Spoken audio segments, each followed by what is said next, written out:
আজই ডাউনলোড করুন আর এনজয় করুন আপনার পছন্দের শো। আমার মনে হয় আপনি আমাকে কিছু একটা জানাতে চাইছেন, সেটাই আমি জানতে চাইছি। সেটা জানানো যদি খুব জরুরি হয় তাহলে কিন্তু এটাই আপনার কাছে বড় সুযোগ। অকারণে তুমি আমাদের অফিসে ঢুকে আমাদের লিগ্যাল ফাইল ঘাটাঘাটি করছিলে। আমি মেঘরাজের জন্য লিগ্যাল ফাইল ঘাটিনি, কোম্পানির কি অবস্থা আছে সেটা বোঝার জন্য ফাইলগুলো চেক করছিলাম। কোম্পানির অবস্থা দেখা হচ্ছে না, আর যদি না থাকলো না আমি তোকে অনেক ফাইল দেখিয়ে দিতাম। নীল, আমি তোমাকে বারবার জিজ্ঞেস করছি তুমি মেঘরাজের হয়ে কেন এসেছিলে? আমি এসেছি বাধ্য হয়ে স্যার। বিশ্বাস করা না করা আপনার ব্যাপার, কিন্তু আমি জানি বিশ্বাস জিনিসটা আপনার কাছে কতটা ইম্পর্টেন্ট। খুব ভালো হোমওয়ার্ক করেছে মেঘরাজ তোকে।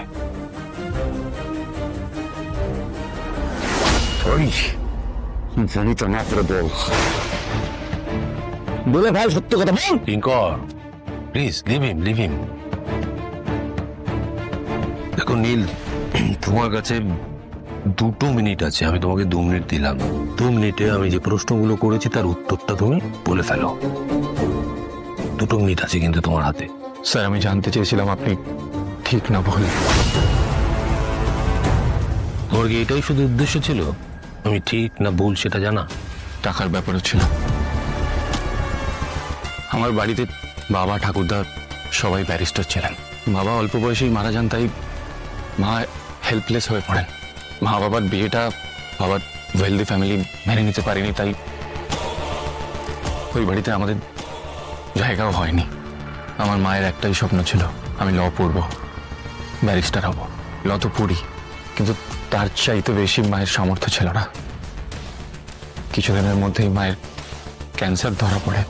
2 বছর ভোগার পরে মা মারা যায়। মা মারা যাওয়ার সময় মায়ের হাত ধরে আমি বলেছিলাম মায়ের সব স্বপ্ন আমি পূরণ করব, ব্যারিস্টার আমি ঠিক হব। মা বলেছিল সেটুকু করলেই মায়ের আত্মার শান্তি পাবে। দারুণ দারুণ, ও কি টিয়ার জাকিং, কি ইমোশনাল স্টোরি। আমার তো চোখ দিয়ে জল বেরিয়ে গেল। তোমার কান্না পাচ্ছে না? আজ এরকম একটা হৃদয় মরছে না গল্প শুনে? তোমার কষ্ট হচ্ছে না? ভাবছেন স্যার এসবের মধ্যে মেঘরাজ এলো কিভাবে? আমি কাজের সূত্রে জেলে যাতায়াত করতাম। সেখানে কিছু দাগি আসামি আর নটোরিয়াস ক্রিমিনালদের ইন্টারভিউ করতে। সেখানে একটা সেলে আর্য স্যারের নাম লেখা দেখেছিলাম।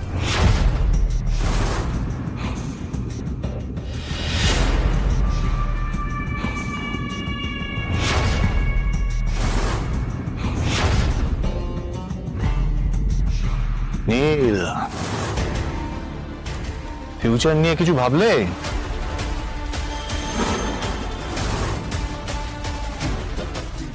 ভাববে কি করে? তোমার যে ভাবার ক্ষমতা নেই সেটা আমি খুব ভালো করে জানি। ব্যারিস্টার হতে চাও, ব্যারিস্টার হতে কিন্তু অনেক টাকা লাগে, জানো তো? সেই সব টাকা আমি তোমায় দেব, যতটা লাগবে ততটা। আপনি আমাকে এমনি এমনি টাকা দেবেন? তুমি তো শিক্ষিত ছেলে, পড়াশোনার জন্য টাকা চাইছো, ভিক্ষা নেবে? আর আমি বা তোমাকে কেন এমনি এমনি দিতে যাবো বলো তো? আমি গিভ অ্যান্ড টেক পলিসিতে বিশ্বাস করি। আপনাকে কি দিতে হবে আমায়? ইনফরমেশন। আর্য সিংহ রায়ের whereabouts, কোথায় যায়, কার সাথে মেশে, কে কে ওর জীবনে আছে, ইচ অ্যান্ড এভরিথিং।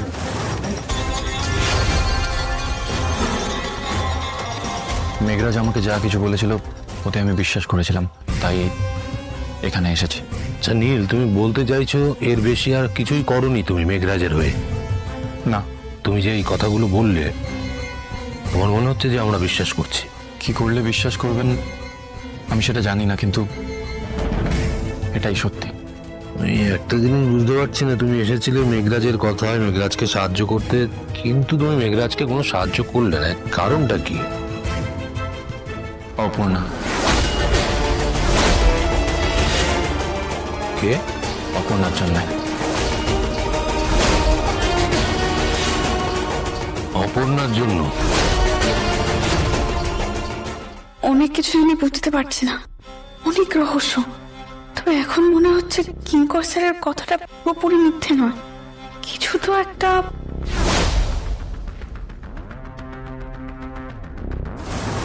কি ম্যাডাম, যাবেন নাকি? বলছি দাদা যাবেন? যাওয়ার জন্যই তো দাঁড়িয়ে আছি।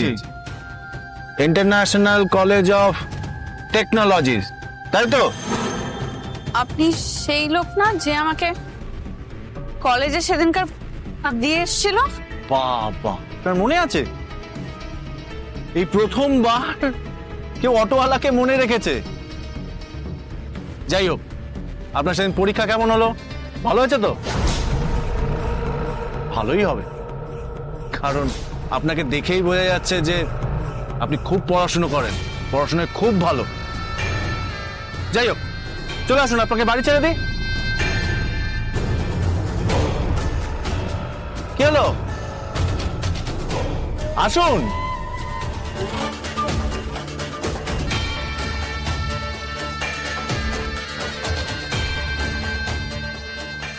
কি ম্যাডাম, এত চুপচাপ?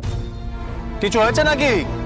আগের দিন আপনার অটো থেকে নামার পরে আপনি যে নোটটা আমাকে ফেরত দিয়েছিলেন তার মধ্যে আমি কিন্তু একটা চিরকুট পেয়েছিলাম। আর আজকেও একটু আগে আমি একজন অন্ধ ভদ্রলোককে রাস্তা পার করাচ্ছিলাম, তার চেহারার গড়নটা কিন্তু এক্স্যাক্টলি আপনার মতন। আসলে আমার তো কোনো বাবা নেই, আমার কেউ নেই। আজকে প্রায় একই রকম আরেকটা চিরকুট কিন্তু আমি পেয়েছি। আমাকে বলছেন নাকি? এই অটোতে তো আর কেউ আছে বলে আমার মনে হয় না। বলছি, আপনি কি বলতে চাইছেন আমি ঠিক বুঝতে পারছি না। দেখুন, আমি যদি সত্যি ভয় পেতাম তাহলে কিন্তু আপনার অটোতে উঠতাম।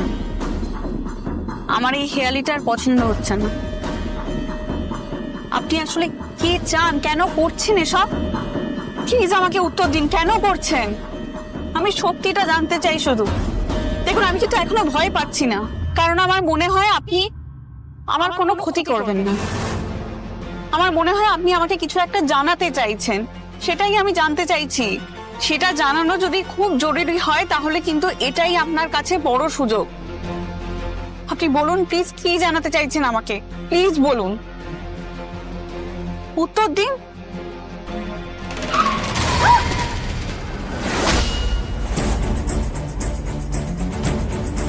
আপনি নেমে যান। আরে আপনারা এই যে পিছন থেকে এসে ধাক্কা মারলেন, অদ্ভুত ব্যাপার তো। ম্যাডাম, আপনি নেমে যান, আমাদের ওর সঙ্গে বোঝাপড়া আছে। কি হলো? তাড়াতাড়ি অটো থেকে নেমে যান।